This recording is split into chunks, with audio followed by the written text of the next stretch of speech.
এটা কিন্তু একটা পার্ট ফ্যানের। আর এই যে দেখেন কয়েল, এটাই হচ্ছে ফ্যানের কয়েল, এটাই কিন্তু ঘুরে, ঠিক আছে।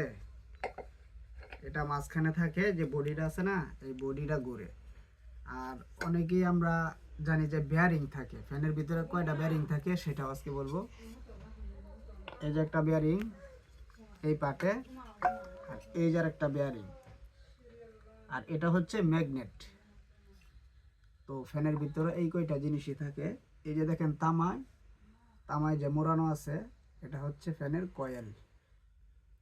এই তামা জ্বলে গেলেই কিন্তু, ফাইবার জ্বলে গেলে, বডি অ্যাটাচ হয়ে গেলে অথবা এই তামা পুড়ে গেলে তখন কয়েল বাদাই করতে হয়। এটা হচ্ছে কয়েল, এটা হচ্ছে কয়েল। এই যে বেয়ারিং, আর এই যে